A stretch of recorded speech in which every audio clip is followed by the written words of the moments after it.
ವಿಮೋಚನ ಕಾಂಡ ಅಧ್ಯಾಯ 22. ಈಡು ಕೊಡುವ ಬಗ್ಗೆ. ಒಬ್ಬನು ಎತ್ತನ್ನಾಗಲಿ ಕುರಿಯನ್ನಾಗಲಿ ಕದ್ದುಕೊಂಡು ಕೊಯ್ದರೆ ಇಲ್ಲವೇ ಮಾರಿದರೆ ಅವನು ಎತ್ತಿಗೆ ಪ್ರತಿಯಾಗಿ 5 ಎತ್ತುಗಳನ್ನು 1 ಕುರಿಗೆ ಪ್ರತಿಯಾಗಿ 4 ಕುರಿಗಳನ್ನು ಕೊಡಬೇಕು.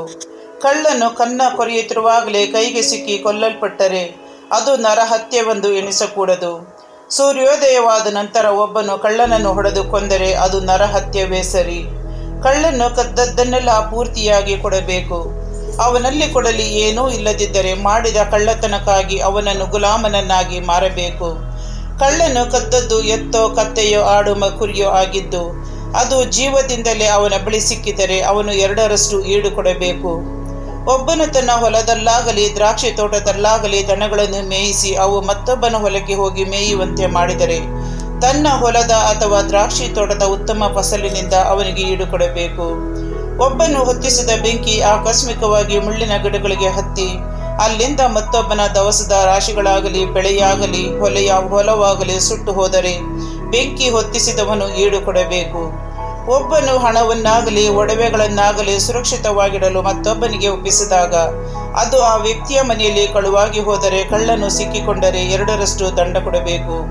ಕಳ್ಳನು ಸಿಕ್ಕದೆ ಹೋದರೆ ಆ ಮನೆಯ ಯಜಮಾನ ತಾನೇ ಆ ಒಡವೆಗಳನ್ನು ಕದ್ದನು ಇಲ್ಲವೋ ಎಂಬುದನ್ನು ನಿಶ್ಚಯಿಸುವುದಕ್ಕಾಗಿ ದೇವರ ಸನ್ನಿಧಿಯಲ್ಲಿ ಕಾಣಿಸಿಕೊಳ್ಳಬೇಕು. ವಂಚನೆಯಾಯಿತೆಂಬ ಅನುಮಾನ ಹುಟ್ಟಿದ ಪ್ರತಿಯೊಂದು ವಿಷಯದಲ್ಲೂ, ಅದು ಎತ್ತು, ಕತ್ತೆ, ಕುರಿ ಅಥವಾ ಬಟ್ಟೆ ವಿಷಯವಾದರೂ ಸರಿಯೇ, ಕಳೆದುಕೊಂಡ ಬೇರೆ ಯಾವ ವಸ್ತುವಿನ ವಿಷಯವಾದರೂ ಸರಿಯೇ, ಇಬ್ಬರು ಅದು ತಮ್ಮದೆಂದು ಹೇಳುವಾಗ ಆ ಇಬ್ಬರ ವ್ಯಾಜ್ಯವು ದೇವರ ಸನ್ನಿಧಿಗೆ ಬರಬೇಕು. ದೇವರು ಯಾರನ್ನು ದ್ರೋಹಿಯೆಂದು ನಿರ್ಣಯಿಸುತ್ತಾರೋ ಅವನು ಆ ಮನುಷ್ಯನಿಗೆ 2ರಷ್ಟು ಕೊಡಬೇಕು. ಒಬ್ಬನು ಮತ್ತೊಬ್ಬನ ಕತ್ತೆಯನ್ನಾಗಲಿ ಎತ್ತನ್ನಾಗಲಿ ಕುರಿಯನ್ನಾಗಲಿ ಬೇರೆ ಯಾವ ಪ್ರಾಣಿಯನ್ನೇ ಆಗಲಿ ತನ್ನ ಬಳಿಯಲ್ಲಿ ಸುರಕ್ಷಿತವಾಗಿಟ್ಟುಕೊಳ್ಳಲು ಒಪ್ಪಿಕೊಂಡ ಮೇಲೆ ಅದು ಸತ್ತರೆ, ಗಾಯಗೊಂಡರೆ, ಇಲ್ಲವೇ ಯಾರೂ ತಿಳಿಯದಂತೆ ಸುಲಿಗೆಯಾದರೆ ಆ ವ್ಯಕ್ತಿ ತಾನೇ ಆ ಸೊತ್ತಿನ ವಿಷಯದಲ್ಲಿ ಮೋಸ ಮಾಡಲಿಲ್ಲ ಎಂಬುದನ್ನು ದೃಢಪಡಿಸಲು ಸರ್ವೇಶ್ವರನ ಮೇಲೆ ಪ್ರಮಾಣ ಮಾಡಬೇಕು. ಪ್ರಾಣಿಯ ಒಡೆಯನು ಆ ಪ್ರಮಾಣ ವಾಕ್ಯವನ್ನು ನಂಬಬೇಕು. ಪ್ರಮಾಣ ಮಾಡುವವನು ಈಡು ಕೊಡಬೇಕಾದ ಅಗತ್ಯವಿರುವುದಿಲ್ಲ. ಆದರೆ ಪ್ರಾಣಿಯು ಕಳುವಾದರೆ ಆ ವ್ಯಕ್ತಿ ಅದರ ಒಡೆಯನಿಗೆ ಈಡು ಕೊಡಬೇಕು. ಕಾಡು ಮೃಗ ಅದನ್ನು ಕೊಂದಿದ್ದರೆ ಅದರ ಅವಶೇಷವನ್ನು ಆಧಾರವಾಗಿ ತೋರಿಸಲಿ. ಕಾಡು ಮೃಗದಿಂದ ಕೊಂದುದಕ್ಕೆ ಈಡು ಕೊಡಬೇಕಾದ ಅವಶ್ಯಕತೆ ಇಲ್ಲ. ಒಬ್ಬನು ಮತ್ತೊಬ್ಬನಿಂದ ಪಶು ಪ್ರಾಣಿಯನ್ನು ಕೊಂಚ ಕಾಲಕ್ಕೆ ಎರವಲಾಗಿ ತೆಗೆದುಕೊಂಡಿರುವಾಗ ಆ ಪ್ರಾಣಿಯ ಒಡೆಯನು ಹತ್ತಿರವಿಲ್ಲದ ಸಮಯದಲ್ಲಿ ಗಾಯಗೊಂಡರೆ ಅಥವಾ ಸತ್ತು ಹೋದರೆ ಸಾಲ ತೆಗೆದುಕೊಂಡವನು ಈಡು ಕೊಡಬೇಕು. ಒಡೆಯನು ಅದರ ಹತ್ತಿರದಲ್ಲೇ ಇದ್ದರೆ ಅವನಿಗೆ ಈಡು ಕೊಡಬೇಕಾದ ಅವಶ್ಯಕತೆ ಇಲ್ಲ. ಅದನ್ನು ಬಾಡಿಗೆಗೆ ತೆಗೆದುಕೊಂಡಿದ್ದರೆ ಅದಕ್ಕೆ ಉಂಟಾದ ನಷ್ಟವು ಬಾಡಿಗೆಯ ಲೆಕ್ಕಕ್ಕೆ ಎಣಿಕೆಯಾಗಿರಬೇಕು. ನೈತಿಕ ನಿಯಮಗಳ ಬಗ್ಗೆ.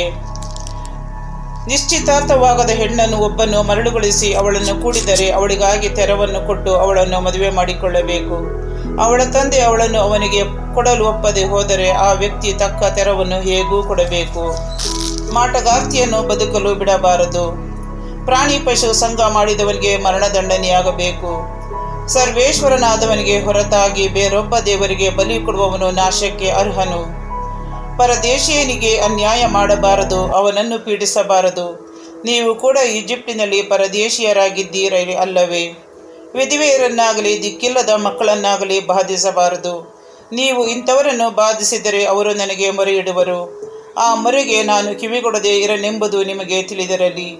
ನಾನು ಕೋಪಗೊಂಡು ನಿಮ್ಮನ್ನು ಶತ್ರುಗಳ ಕೈಯಿಂದ ಸಂಹಾರ ಮಾಡಿಸುವೆನು. ನಿಮ್ಮ ಹೆಂಡತಿಯರು ವಿಧವೆಗಳಾಗುವರು, ನಿಮ್ಮ ಮಕ್ಕಳು ದಿಕ್ಕಿಲ್ಲದವರಾಗುವರು. ನನ್ನ ಜನರಲ್ಲಿ ಒಬ್ಬ ಬಡವನಿಗೆ ನೀನು ಸಾಲ ಕೊಟ್ಟರೆ ಅವನನ್ನು ಸಾಲಗಾರನಂತೆ ಕಾಣಬಾರದು, ಅವನಿಂದ ಬಡ್ಡಿಯನ್ನು ಕೇಳಬಾರದು. ನೀನು ಒಬ್ಬನ ಕಂಬಳಿಯನ್ನು ಅಡವು ಇಟ್ಟುಕೊಂಡರೆ ಸೂರ್ಯನು ಮುಳುಗುವಷ್ಟರಲ್ಲಿ ಅದನ್ನು ಹಿಂದಕ್ಕೆ ಕೊಡು. ಏಕೆಂದರೆ ಅವನಿಗಿರುವ ಹೊದಿಕೆ ಅದೊಂದೇ, ಅದನ್ನೇ ಮೈಗೆ ಸುತ್ತಿಕೊಳ್ಳಬೇಕು. ಬೇರೆ ಯಾವುದನ್ನು ಹೊದ್ದುಕೊಂಡು ಮಲಗಾನು. ಅವನು ನನಗೆ ಮೊರೆ ಇಟ್ಟರೆ ಕಿವಿಗೊಡುವೆನು, ಏಕೆಂದರೆ ನಾನು ದಯಾಮಯನು. ದೇವರನ್ನು ದೂಷಿಸಬಾರದು, ನಿಮ್ಮ ಜನನಾಯಕನನ್ನು ಶಪಿಸಬಾರದು. ನಿಮ್ಮ ಕಣದಿಂದ ಹಾಗೂ ಅಲೆಯಿಂದ ನನಗೆ ಸಲ್ಲಿಸತಕ್ಕದ್ದನ್ನು ಸಮರ್ಪಿಸಲು ತಡ ಮಾಡಬಾರದು. ನಿಮ್ಮ ಚೊಚ್ಚಲು ಗಂಡು ಮಕ್ಕಳನ್ನು ನನಗೆ ಸಮರ್ಪಿಸಬೇಕು. ಅಂತೆಯೇ ನಿಮ್ಮ ದನ ಕುರಿಗಳ ಚೊಚ್ಚಲು ಮರಿಗಳನ್ನು ನನಗೆ ಸಮರ್ಪಿಸಬೇಕು. 7 ದಿವಸ ಮರಿ ತಾಯಿಯ ಹತ್ತಿರ ಇರಲಿ. 8ನೆಯ ದಿನದಲ್ಲಿ ಅದನ್ನು ನನಗೆ ಸಮರ್ಪಿಸಬೇಕು. ನೀವು ನನಗೆ ಪರಿಶುದ್ಧ ಜನರಾಗಿರಬೇಕು. ಆದ್ದರಿಂದ ಕಾಡು ಮೃಗ ಕೊಂದದ್ದನ್ನು ತಿನ್ನಬಾರದು, ಅದನ್ನು ನಾಯಿಗಳಿಗೆ ಬಿಡಬೇಕು.